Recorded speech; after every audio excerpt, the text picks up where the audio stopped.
going to do landscape. I started off on the portrait, but because you don't want to see my ugly mug. Here's a bit of landscape. I'm walking to work, believe it or not. I know I probably think I'm showing off really if my walk to work is like this, but I'm very lucky where I live. Anecdotal evidence. For my sins, I employ about 20 people overall in a couple of different businesses. And out of all those 20 people, there are only about 4 people who are not vaccinated. The rest are all vaccinated. I was very, very disappointed because I tried to sort of like alert them to the potential dangers of having, I was saying like most of these people are sort of like quite, they see themselves as quite radical. A lot of them are quite woke actually, which because they're that generation, but they see themselves as radical, big pharma are bad, like everything like that. And you say like, well, why if you think big pharma are so bad, why do you trust them to stick an untested cocktail of chemicals into you? But there you go. I can't odds that. They seem to be a bit sort of like fucking challenged on that respect. But anyway, sorry to go off on one, but at the moment there seems to be something going out. There seems to be something going about. I mean, we had all this COVID or whatever they want to fucking call it beforehand, but now there seems to be something that is actually going about, and I've got a couple of unvaccinated people who are off sick. They're not the only ones. There's another one off sick with, I've tested positive. The ones who aren't vaccinated aren't testing, so they, but they've got chest infection, coughs and colds and things like that. What you'd normally expect to be occurring in the middle of winter, happening right now in the middle of summer. When there might be a bit of hay fever about, but there shouldn't be any of this stuff going about. But it seems to be, and it is making them quite unwell at the moment. This is why I'm having to walk to work, because my car's gone for an MOT. Which, pray for my car on it. Probably be too late by the time this goes out. But yes. No, there seems to be something going about that is a bit of a nasty bug. And we shall see. We shall see. Personally, my health is okay for 5 minutes. I've got Lyme's disease, so I think in a funny sort of way, like having Lyme's disease helps against colds and flus. And don't ask me how I think that, why I think that, because it take too long, but it does. I haven't posted much recently because I have been rather sort of laid low with Lyme's disease. On the physical side of things, I was very, very weak, very, very sore, sort of arthritis sort of type stuff. But hopefully that's beginning to lift now, and get back to life again, get back to shooting arrows. I do have an idea that I got in bed last night to how to make an exploding arrow tip from stuff that you can find about and buy from your shop, or you can find about laying around in your house. Okay, so look, wait, watch this space, because there might be an exploding arrow tip video coming up. We shall see. Okay. Don't know how legal that would be. I don't know. And the financial situation with the petrol and everything like that is desperate really at the moment, and people are getting very, very, very worried. I mean, that's the only thing people say to me, like when I'm in the shop, which I'm going to now. Oh, my God, the price of fuel and everything like that. There's a tree rat down there. He's probably start chucking stuff at in a minute. And but then there are quite a few people, I think they're called neocons, uh, in America and in Britain, who believe that war is good for an economy. A big bloody war is great for the economy.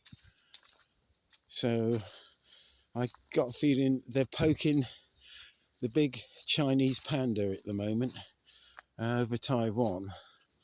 And I don't think China really wants a war. I think China just basically wants to be able to subjugate its own people and be absolute bastards to its own populace. But it looks like, because the Ukraine war is already lost by the admittance. But so they want to have a fight with China, and I think China would be a tougher adversary than even the big Russian bear. You never know. Something I don't want to find out, but I think everybody should keep prepping. And hey, look at this sign here. The only reason that sign is there is because so the wealthy can shoot pheasants. That's it. Because these woods is where they breed the pheasants for the shooting for the wealthy. So the wealthy come down in their 4x4s and their +4s, and with their shotguns it costs thousands and thousands of pounds each. And then the locals, who've got dogs, little dogs, they do the beating. They get, I wouldn't know nothing about that, sir, but they do the beating. There's where actually one of the pens. That is actually a pen, believe it or not, a breeding pen for pheasants. And so you come down with your dogs and you beat through the bushes and you put these hapless birds into flight, and the wealthy, the really rich, slaughter them as they come through. Oh, jolly good shot, sir. Yeah, everything like that. Luckily, they're not the best shots, half of these people, because they don't, think so. Quite a lot of the birds do escape and provide us with some nutrition.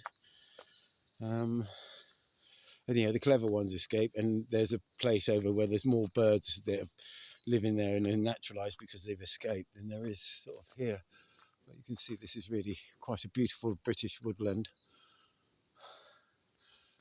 Quite an absolutely marvellous place this is. When you're sort of in somewhere like this, time doesn't really matter, really, because this is sort of like this is actually one of the few bits of primal forest that are left in Britain, actually, where I live. And as you go further that way, this way, the further you go for the next few miles, it gets more and more wild. And as you can hear the water, there's lots of streams running through here, and that water is delicious. There's a track going up there, and that's sort of like a swampy bit down there where they're full of. There's wild deer in these woods. There's quite a lot of wildlife in these woods. There's several species of deer. There's roe deer.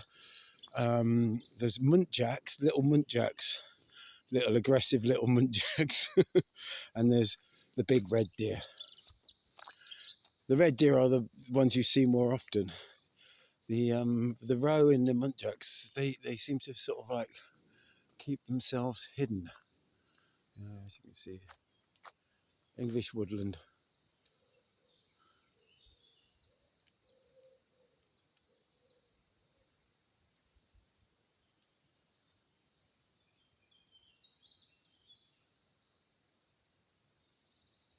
You hear the bird song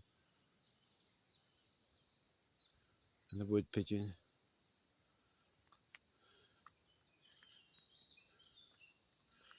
Yeah. This was, they did make a plantation out of part of this. They cut all the trees down and planted spruce, I think it was, in parts of this. And then they cropped it 70 years later. And then they just left it. They said, oh, we'll return to natural woodland. But then some activists came along, which was quite interesting. Bunch of stoners. I met them on a walk through here. And they were planted trees. They just went around the world planting forests and replanting forests. And this is one of the locations that they identified. And they came along and planted something like about 10,000 fucking trees here. You know, all of a particular, the local types. I think they planted oak, beech, and there's lots of ash here, which is a lovely tree. There's lots of sweet chestnut here, which is a lovely tree, and there's lots of birch here. There you go. Anyway, after we're all gone, this will still remain.